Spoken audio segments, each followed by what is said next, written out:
माननीय गृह मंत्री जी,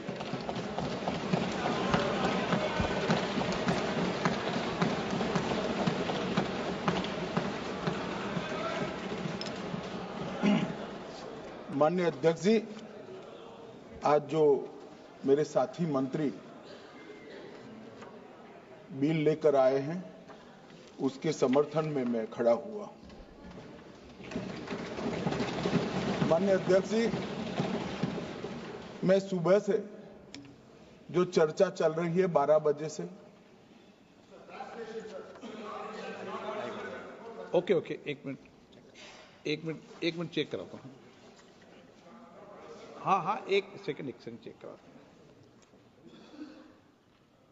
एक सेकंड में करा रहे हैं, चेक करा रहे हैं। माननीय अध्यक्ष जी, 2 मिनट लगता है कभी। सुबह से जो चर्चा चल रही है उसको मैंने बारीकी से सुना है।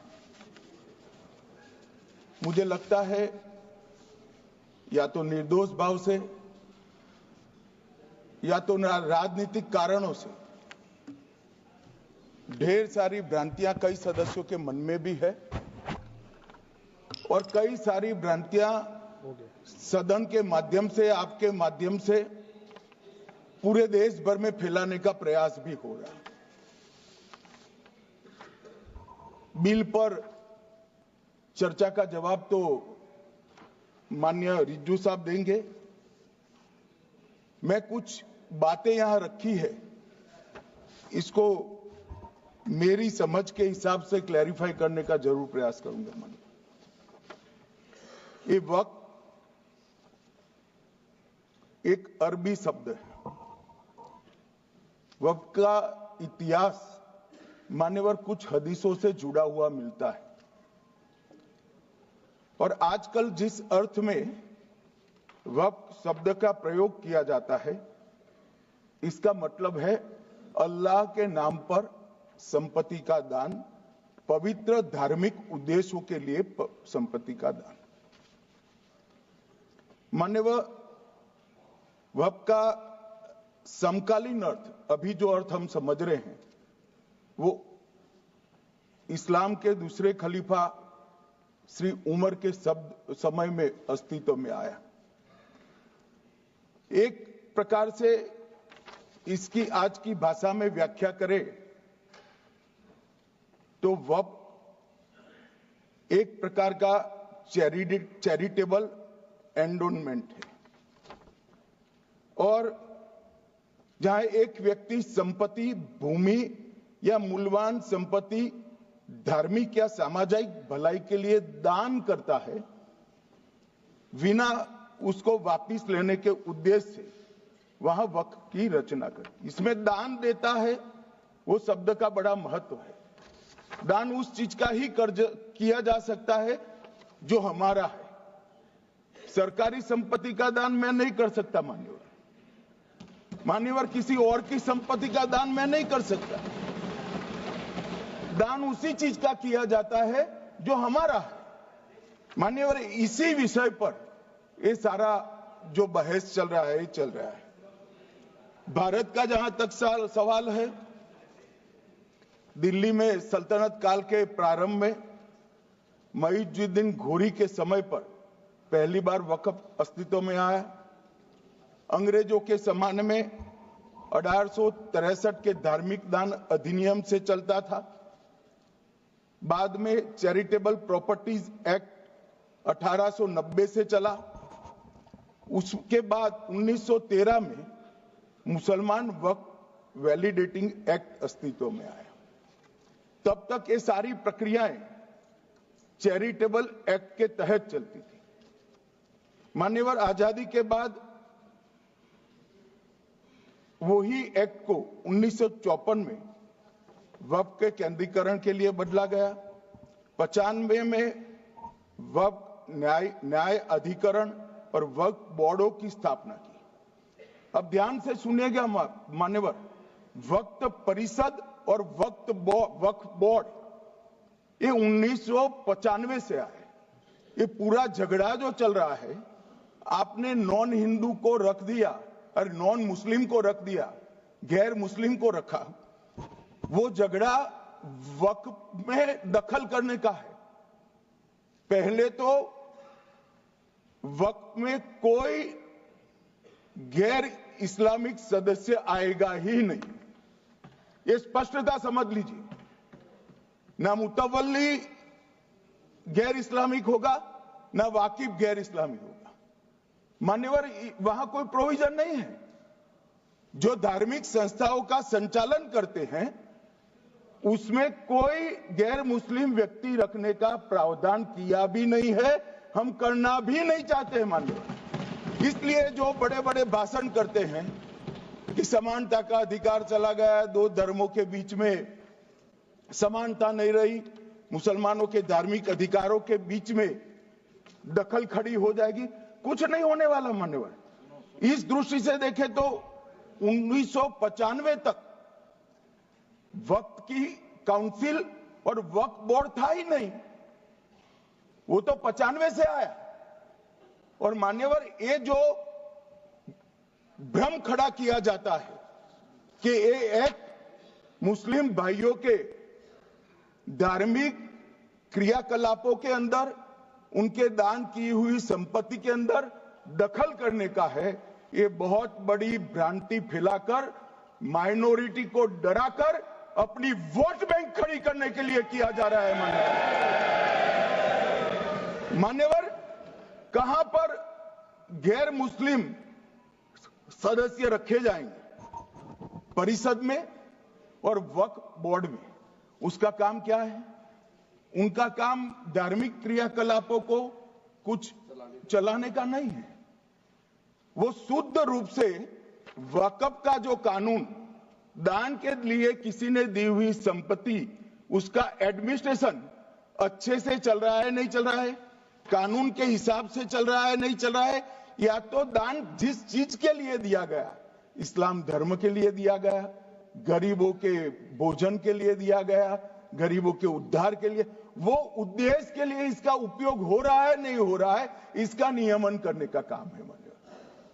अब मैं इसको मान्यवर बाकी सारे धर्मों के साथ कंपैरिजन करते हैं और कहते हैं दखल किया है। मैं उसको स्पष्ट करना चाहता हूं। मान्यवर, वक्फ जो है वो हमारे यहां ट्रस्ट एक्ट है, इसमें ट्रस्ट है। तो ट्रस्ट के अंदर जो ट्रस्ट को बनाते हैं वो ट्रस्टी होते हैं और एक मैनेजिंग ट्रस्टी होते हैं। वक्फ में वाकिफ होता है, वक्फ होता है और मुतवल्ली होता है। ये सारे इस्लाम के अनुयायी हैं।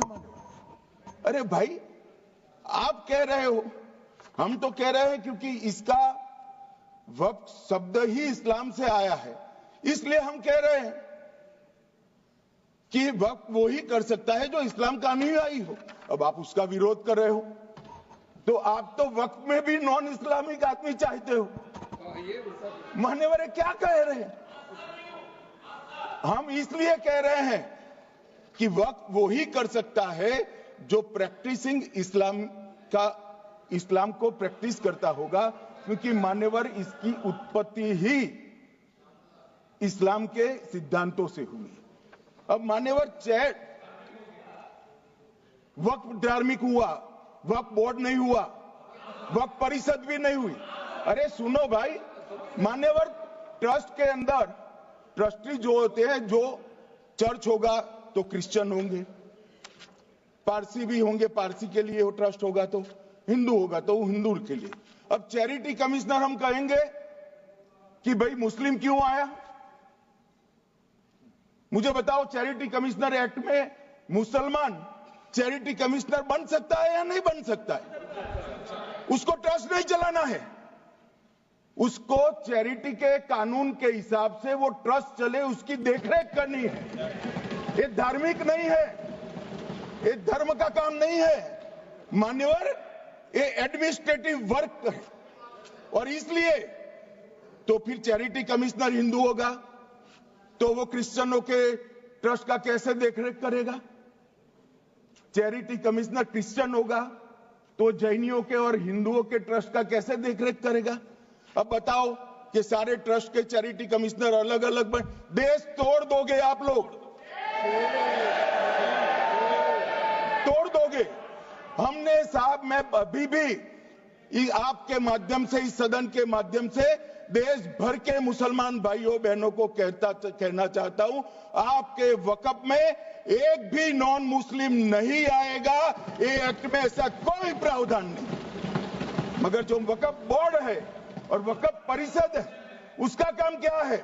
वक्फ की संपत्तियां मान्यवर बेच खाने वाले लोगों को पकड़कर इसके बाहर निकालने का। वक्फ के नाम पर औने पौने दाम में संपत्तियों को 100 साल तक किराए पे देने वाले लोगों को पकड़ना है। वक्फ का जो पैसा होता है, इनकम जो गिरती जा रही है, जिसके माध्यम से माइनॉरिटी का विकास करना है, माइनॉरिटी को आगे बढ़ाना है, इस्लाम धर्म की सारी धार्मिक संस्थाओं को पुख्ता करना है। ये पैसा जो चोरी होता है ना, उसको पकड़ने का काम वक्फ बोर्ड, वक्फ परिषद करे। और मान्यवर, वो चाहते हैं कि इनके राज में जो मिलीभगत चली वो चलती रहे। ये नहीं चलेगी, ये नहीं चलेगी। और मान्यवर, मैं आज आपको बताना चाहता हूं क्या स्थिति हुई है। मान्यवर, सबने कहा, रिपीटेशन भी होगा, परंतु मैं कहना चाहता हूं मान्यवर कि वक्फ के 2013 में जो अमेंडमेंट्स आए, अब बिल किरण भाई का है, मगर मैं कह सकता हूं कि वक्फ का 2013 का अमेंडमेंट न किया होता तो ये बिल लाने की शायद जरूरत न पड़ती। सब कुछ अच्छा चलता था। 14 में चुनाव आने वाला था, 13 में रातों रात तुष्टीकरण करने के लिए वक्फ कानून को एक्सट्रीम बना दिया गया। और मान्यवर, इसके कारण क्या हुआ?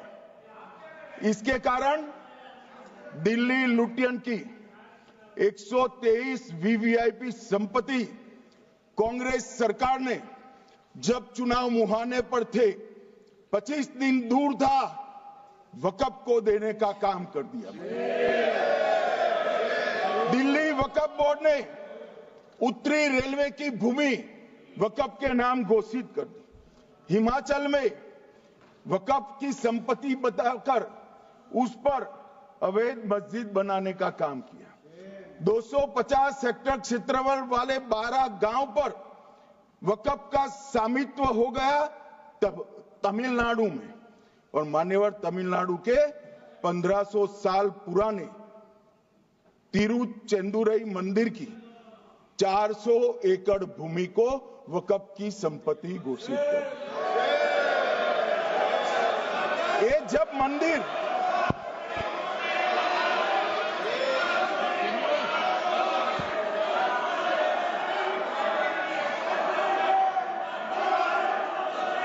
आपको मौका मिले जब अपनी बात कह देना, प्लीज बैठिए। मान्यवर, कर्नाटक की, आपको मौका मिले जब अपनी बात कह देना। आप भी बहुत मिसलीड करते हैं, बैठिए।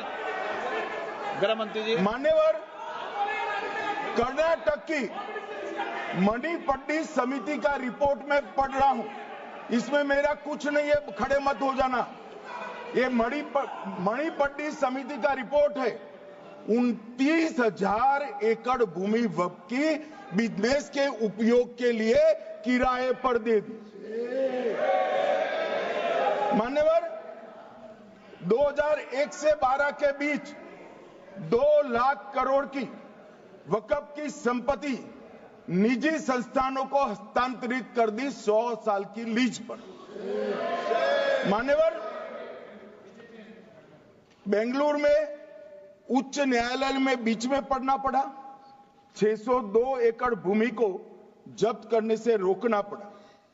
विजयपुर कर्नाटक के होनवाड़ गांव की 1500 एकड़ भूमि पर दावा कर उसको विवाद में डाला और 500 करोड़ की संपत्ति जिस भूमि का मूल्य है वहां 5 स्टार होटल को महीने 12,000 रुपए के किराए से दे दिया। अब मान्यवर ये कहते हैं कि इसका हिसाब किताब न करो, इसकी देखरेख न करो। भाई ये पैसा जो है देश के गरीब मुसलमान का है, ये गन्ना सोटों की चोरी के लिए नहीं, ये इसको रोकने के लिए। और इनके जो ठेकेदार बैठे हैं मान्यवर, ये यहां गरज गरज कर बोलते हैं, कुछ तो समझे बगैर बोलते हैं, कुछ समझ कर बोलते हैं। उनको लगता है कि इससे हम जीत जाएंगे। मान्यवर, कर्नाटक में दत्तापीठ के मंदिर पर क्लेम किया, तालीपरंबा 75 साल पुराने एक दावे के आधार पर 600 एकड़ जमीन का दावा किया और ईसाई समुदाय की भी ढेर सारी जमीनों पर कब्जा कर लिया गया। मान्यवर, आज देश के कई गणमान्य चर्च और चर्च के समूह वक्फ बिल का समर्थन कर रहे हैं। उनको लगता है कि इसका विरोध कर हम मुस्लिम भाइयों की सिंपैथी जीतकर अपनी वोट बैंक पक्का करेंगे। उसमें कोई फायदा नहीं होगा अखिलेश, इसलिए कि 4 साल में मुस्लिम भाइयों को मालूम पड़ जाएगा कि कानून तो उनके फायदे में है। और इसके साथ ये दक्षिण के सारे जो सांसद बोल रहे हैं, अपनी अपनी कॉन्स्टिट्यूएंसी में सारे चर्च को मान्यवर नाराज कर रहे हैं, उनको पता नहीं, सारे चर्च को नाराज कर रहे हैं। सारे चर्च ने रिजोल्व किया है कि हम खिलाफ इसका हम समर्थन करते हैं। मान्यवर, तेलंगाना में 66,000 करोड़ की 1700 एकड़ जमीन पर दावा कर दिया। असम में मोरीगांव जिले की 134 एकड़ भूमि पर दावा हुआ। बिहार का मैं लालू जी के कोर्ट के साथ बाद में बताता हूं। गुरुद्वारा से संबंधित हरियाणा की 14 मरला भूमि को वक्फ को सौंप दिया। और मान्यवर, प्रयागराज में चंद्रशेखर आजाद पार्क को भी वक्फ घोषित किया। और मान्यवर, महाराष्ट्र के वडानगे गांव में महादेव की मंदिर पर दावा किया और बीड में कंकलेश्वर मंदिर की 12 एकड़ जमीन वक्फ बोर्ड ने जबरन ले ली। मान्यवर, ये सब जब जो चल रहा है, इसमें आज भी मैं स्पष्ट करना चाहता हूं, वक्फ जो कि मुस्लिम भाइयों की धार्मिक क्रियाकलाप और उनके बनाए हुए दान से ट्रस्ट है, उसमें सरकार कोई दखल करना नहीं चाहती है। मुतवल्ली भी उनका होगा, वाकिफ भी उनका होगा, वक्फ भी उनका होगा। परंतु वक्फ की संपत्ति, इसका रख रखाव ठीक से हो रहा है नहीं। वक्फ का संचालन कानून के हिसाब से हो रहा है, निजी उपयोग के हिसाब से। सैकड़ों साल पहले किसी बादशाह ने दान किया, हमारी भाषा में कहो तो धर्मादा किया। अब इसकी संपत्ति को आप 12,000 रुपये में 5 सितारा होटल बनाने के लिए दे देते हो, ये उचित है क्या? भाई वो पैसा गरीब मुसलमान के कल्याण के लिए करिए, तलाकशुदा महिलाओं के कल्याण के लिए करिए, जो अनाथ बच्चे हैं उसके कल्याण के लिए करिए। मानिए, और ये करने की जगह बेरोजगार मुसलमान युवाओं के लिए स्किलिंग का काम करिए। लाखों करोड़ों रुपए की भूमि मान्यवर और इनकम 126 करोड़ रुपया। रेलवे की जितनी जमीन है, जिसमें हजारों करोड़ लाखों करोड़ का रेलवे का कारोबार चलता है, इतनी भूमि वक्फ के पास है और इनकम 126 करोड़ रुपया। मान्यवर कहते हैं कि इनकम का क्या उद्देश्य है?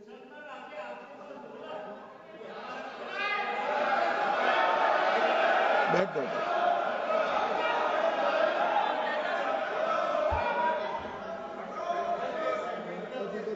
मान्यवर, मैं दादा की टेंशन समझ रहा हूं, ये बंगाल के मुसलमान भी सुन रहे हैं, तो उनको टेंशन होना स्वाभाविक है। मान्यवर, लालू प्रसाद जी, आज आरजेडी के सारे सदस्य बोले, जब 2013 का अमेंडमेंट आया, मैं लालू जी का तो पूरा पढ़ना चाहता हूं, बाकी सदस्यों का सिर्फ टोकन पढ़ूंगा। लालू जी ने क्या कहा? मैडम, सरकार जो यह संशोधन विधेयक पेश किया है, सरकार की पहल का हम स्वागत करते हैं। शाहनवाज हुसैन जी और अन्य माननीय सदस्यों ने अपनी बातों को यहां रखा, मैं उसका समर्थन करता हूं। आप देखिए, सारी जमीनें हड़प ली गई है, चाहे सरकारी हो या गैर सरकारी। वक्फ बोर्ड में जो काम करने वाले लोग हैं, उनके द्वारा सारी प्राइम लैंड को बेच दिया गया है। पटना में ही डाक बंगले की जितनी प्रॉपर्टी थी, सब पर अपार्टमेंट बन गए। इस तरह की काफी लूट खसोट हुई है।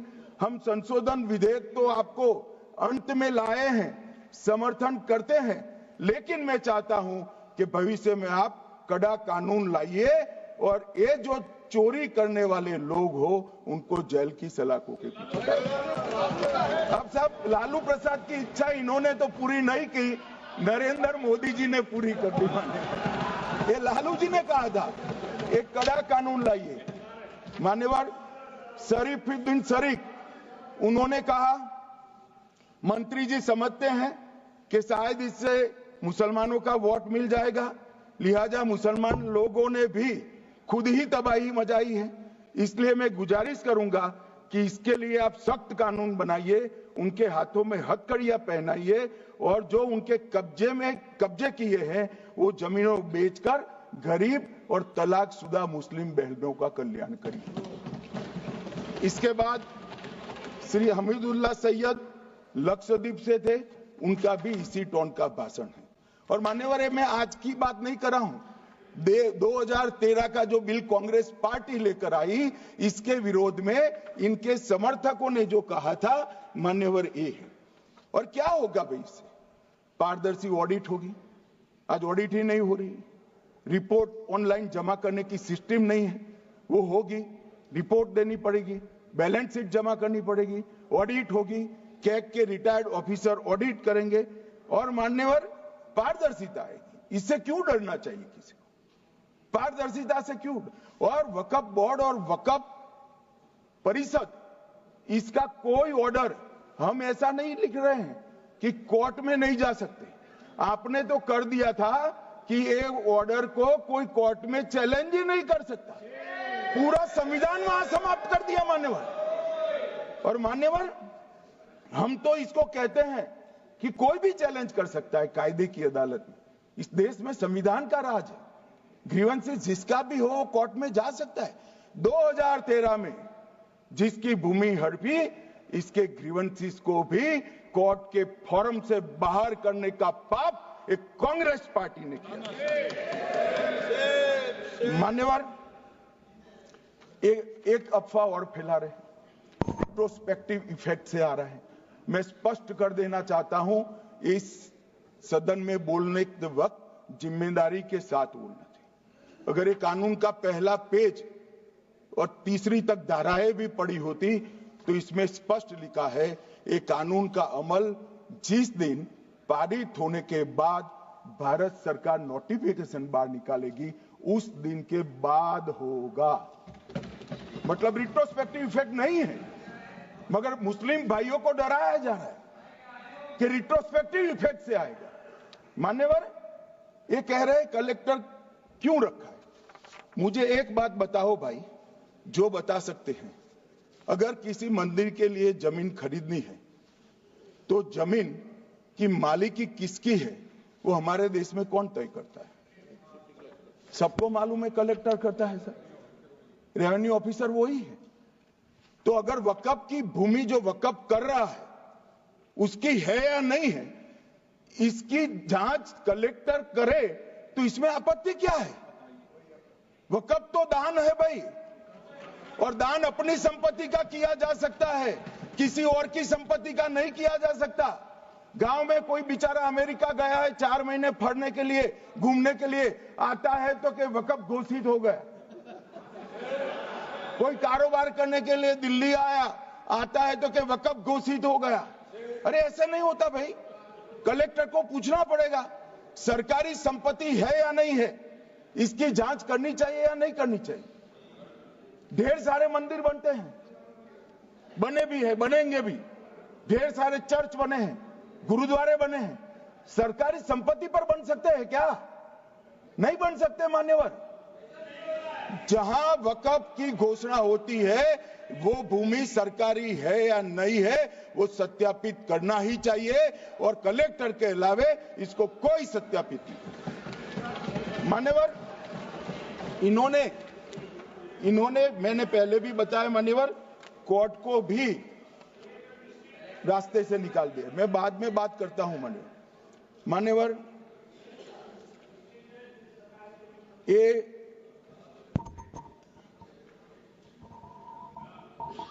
मान्यवर एक उपयोग के आधार पर वक्त की समाप्ति। मान्यवर ये कह रहे हैं कि सैकड़ों सालों से वहां प्रैक्टिस है।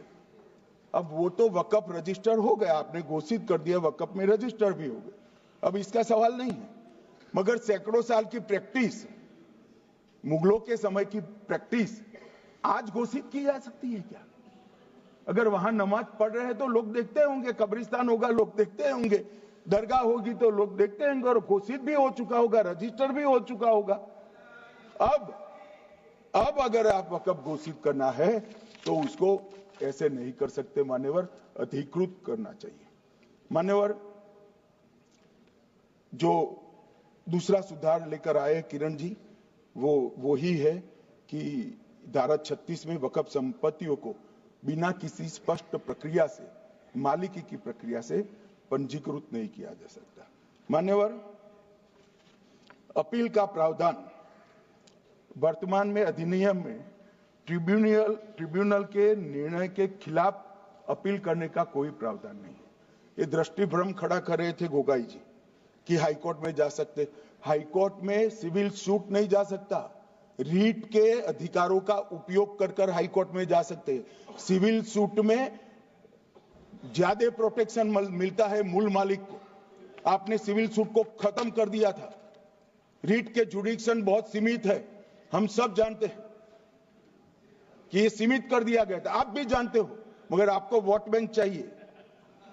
मान्यवर, ये हमारा स्पष्ट सिद्धांत है भारतीय जनता पार्टी की, मोदी सरकार का, कि वोट बैंक के लिए हम कोई कानून नहीं लाए।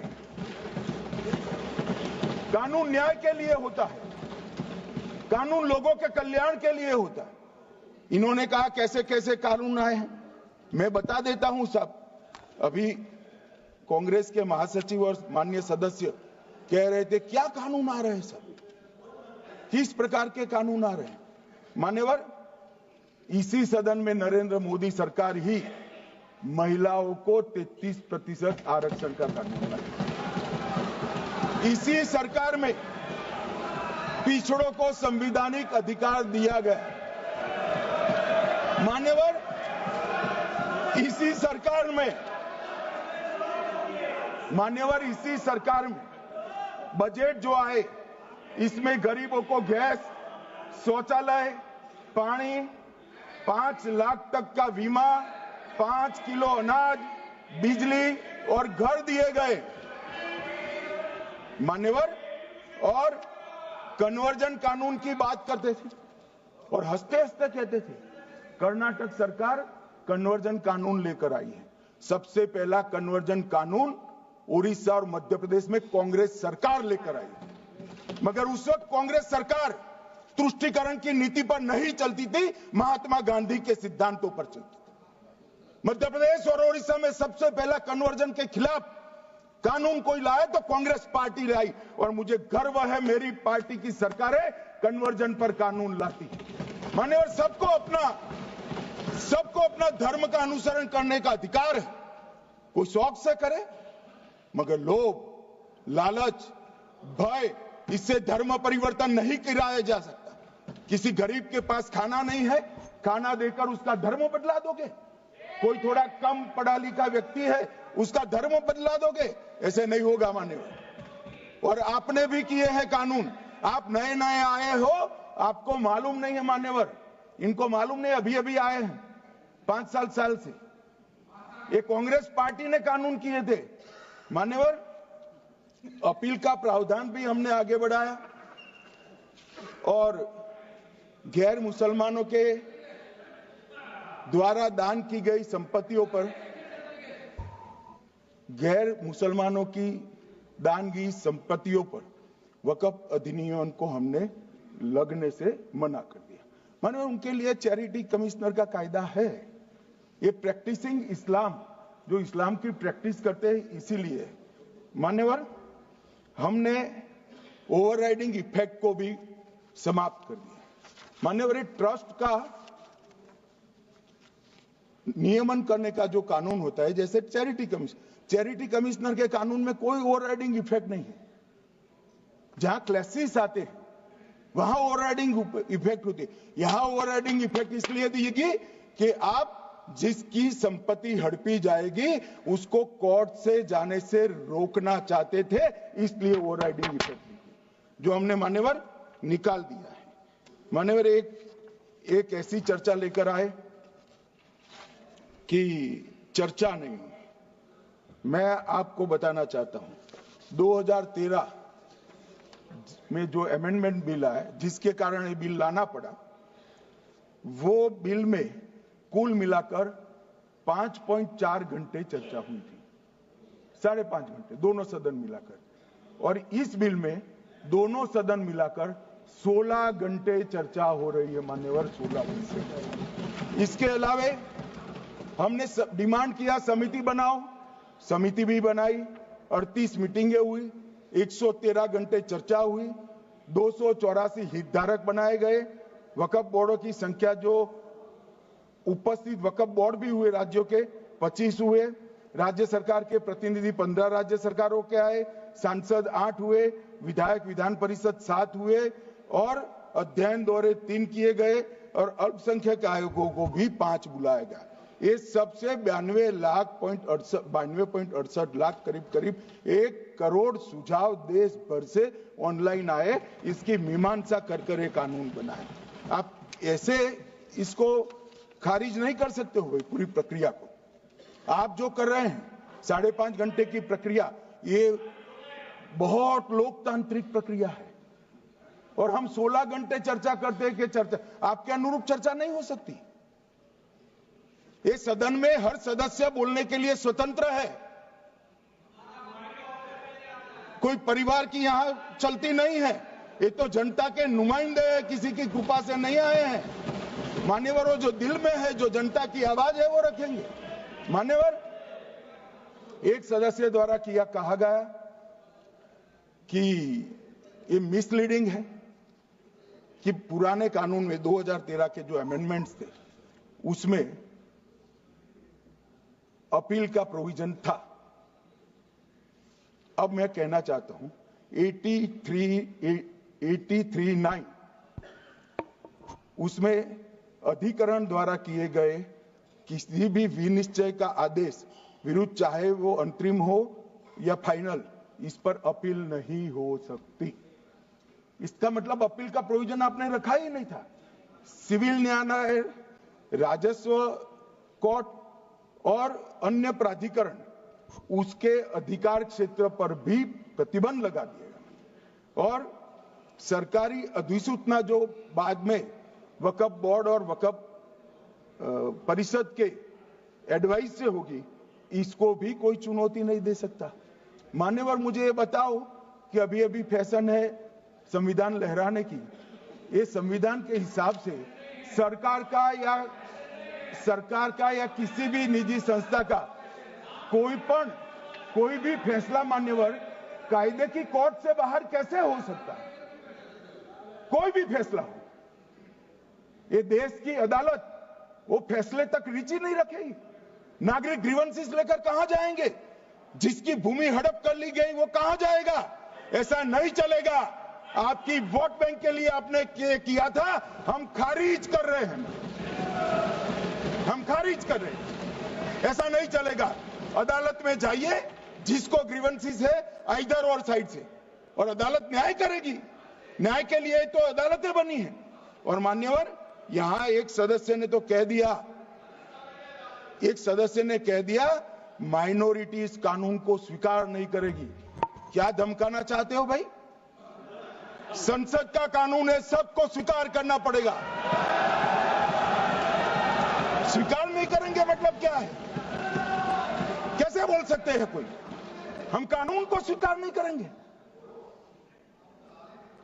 ये कानून भारत सरकार का है, हर एक पर बंधन करता होगा और इसको स्वीकार करना पड़ेगा।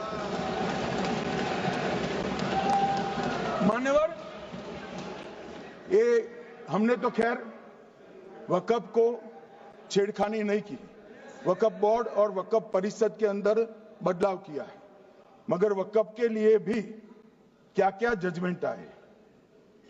सैयद फजल पुकोया थंगल बनाम भारत संघ 10/11/28 को केरल उच्च न्यायालय ने उन्होंने कहा वक्फ बोर्ड एक स्टैट्यूटरी बॉडी है, यह मुस्लिम समुदाय का प्रतिनिधि निकाय नहीं है।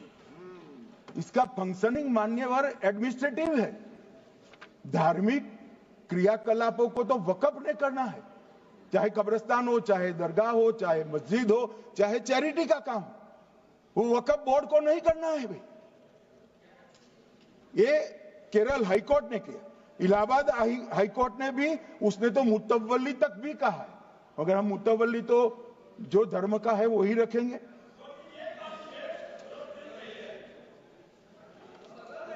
मान्यवर, इन्होंने कहा एक मुतवल्ली के कर्तव्य विशुद्ध रूप से धर्म निरपेक्ष कैरेक्टर है, मगर हम मुतवल्ली को छू नहीं रहे। मान्यवर ये कह रहे थे, मान्यवर ये कह रहे थे कि मान्यवर ये कह रहे थे कि कोई गड़बड़ियां नहीं हुई। मान्यवर,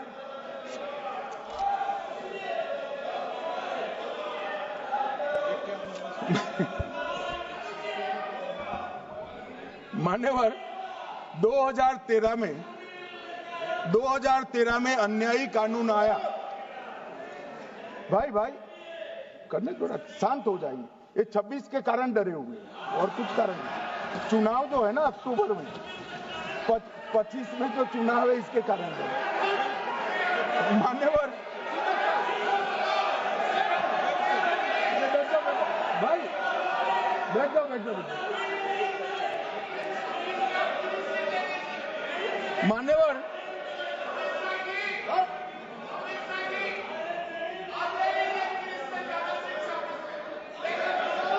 बैठ जाओ। बंगाल में आकर कहूंगा ये राजनीतिक हिसाब किताब का अखाड़ा नहीं है, छाती पर ठोक कर कहूंगा ज्यादा सिखाएंगे।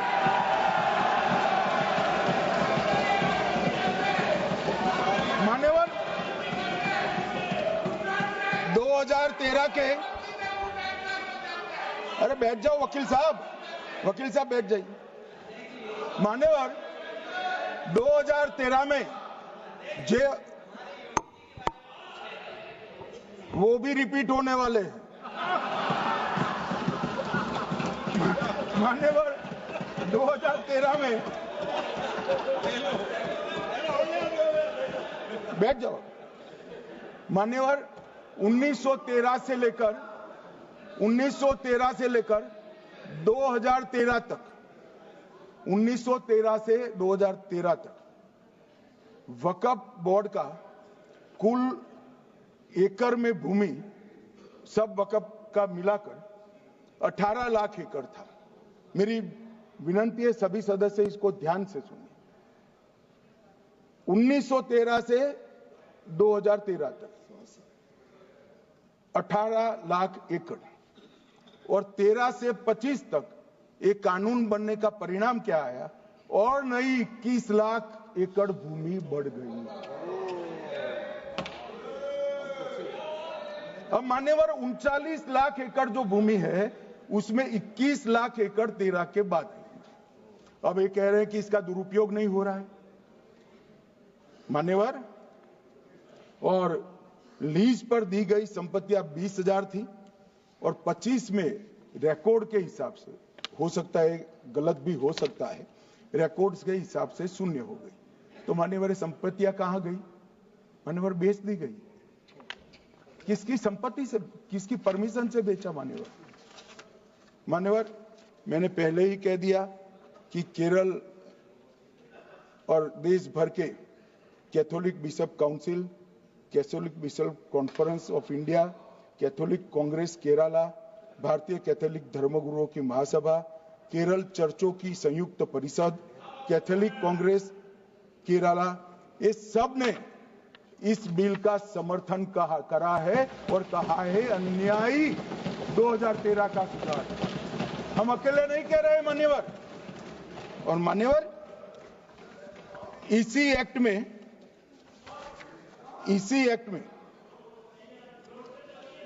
हमने एक बात कही कि जो योगदान था वक्फ बोर्ड का वो 7% से घटाकर 5% कर दिया। मान्यवर, अब ये जो कह रहे हैं ये मुसलमान भाइयों के हित में कह रहे हैं जिसका विरोध कर रहे हैं या अहित में? अगर 7 से 5% हमने कम किया तो ये कहां जाएगा? वो वक्फ में रहेगा। वक्फ बोर्ड का कम किया है। जो मस्जिद चल रही है उसको हमने 2% बढ़ाया है। ये उल्टा समझ रहे हैं मान्यवर। ये बिल जमीनों की सुरक्षा प्रदान करेगी मान्यवर। किसी की जमीन अब घोषणा मात्र से वक्फ नहीं बनेगी, उसको प्रोटेक्शन मान्यवर। पुरातत्व विभाग और एएसआई की जमीन को हम सुरक्षा देंगे। आदिवासी भाइयों की शेड्यूल 5 और शेड्यूल 6 की जो जमीन है वो सुरक्षित हो जाएगी। निजी संपत्ति जो आम नागरिकों की है वो भी सुरक्षित हो जाएगी। और वक्फ करने के लिए स्वामित्व को दान तो साहब अपनी संपत्ति का ही कर सकते हैं, गांव की संपत्ति का दान नहीं कर सकते। तो वक्फ निजी संपत्ति से ही स्वामित्व के बगैर नहीं हो पाएगा। इसमें पारदर्शिता लाने के लिए सूचना की प्रक्रिया को दाखिल किया गया है। वक्फ बोर्ड की वक्फ की जो संपत्ति घोषित करने की अधिकार थे उसको समाप्त कर दिए। कलेक्टर से सर्टिफाइड कराना पड़ेगा और नए वक्फ पारदर्शी तरीके से पंजीकृत भी करने पड़ेंगे। रजिस्ट्रेशन के बगैर कोई संस्था नहीं चल सकती। और मुस्लिम ट्रस्ट अब तक के जो है उसको हमने इस जो माफ करना, कई सारे ऐसे मुसलमान भाई हैं जो वक्फ के कानून को अंदर दायरे में आना नहीं चाहते। मुझे मिले थे वोरा समाज वाले, वोरा समाज है, अहमदिया है, कई सारे ऐसे समुदाय हैं, सिया भी है, पसमंदाओं के भी कुछ ट्रस्ट हैं। वो सभी को मैं एक आनंद का समाचार देना चाहता हूं, अब मुसलमान भी ट्रस्ट एक्ट के अंदर अपना ट्रस्ट रजिस्टर करा सकता है। इसके लिए कंपलसरी नहीं है कि वो वक्फ के कानून में भी जाए, चैरिटी कमिश्नर एक्ट के तहत वो करने वाला है। मान्यवर, भूमि के रिकॉर्ड का कार्यालय होगा, समाचार पत्र और क्षेत्रीय भाषाओं में इसकी एडवर्टाइज दी जाएगी। ढेर सारे प्रावधान मान्यवर इसके अंदर किए हैं। महिला, सिया, पसमंदा, वोरा, अहमदिया, उनका हमने समावेश किया ही है। और उन्होंने कहा, मैं सुन रहा था मान्यवर, एक फैशन हो गई। राम जन्मभूमि का मंदिर बनाने की बात आई तो इस देश के अंदर खून की नदियां बह जाएगी, मुसलमान रोड पर आ जाएगा, मुसलमानों का ये हो जाएगा, वो ट्रिपल तलाक, फिर से डर, सीए आया कि मुसलमानों की नागरिकता चली जाएगी। जिन जिन ने भाषण किया है, एक मुसलमान की नागरिकता गई है तो बता दो। मुसलमान भी जानता है। और मैं तो आपके माध्यम से देश के मुसलमानों को अपील करना चाहता हूं मान्यवर, मैंने बहुत झेला है। ये कहते थे कि सीए कानून मुसलमानों की नागरिकता लेने 2 साल हो गए, एक भी मुसलमान की नागरिकता गई है तो सदन के पटल पर रखी। कितना झूठ फैलाया इन्होंने। मान्यवर, धारा 370 हटाई, ये कह रहे थे मुसलमानों का ये हो जाएगा, वो हो जाएगा, फिर से उमर अब्दुल्ला जीत कर आज शासन करे। आतंकवाद समाप्त हो गया, विकास शुरू हो गया, पर्यटन बढ़ गया। मान्यवर, एक कांग्रेस पार्टी और उसके साथियों ने मुसलमान भाइयों को डरा डरा कर अपनी वोट बैंक खड़ी करने का काम किया। हम नहीं डरा रहे मुसलमानों को, आप डरा रहे हो भाई। आप कह रहे हो ये हो जाएगा। मैं कहता हूं इस देश के नागरिक को किसी भी धर्म का हो कोई आंच नहीं आएगी मान्यवर। ये नरेंद्र मोदी सरकार का सरकार। मान्यवर,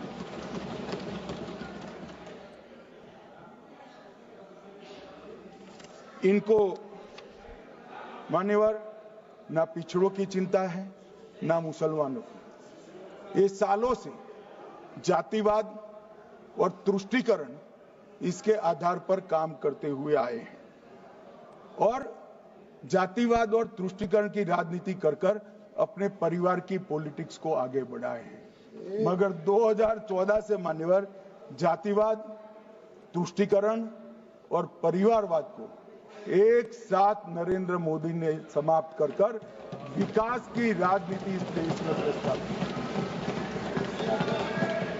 पॉलिटिक्स ऑफ परफॉर्मेंस, परफॉर्म करिए और चुनकर आइए।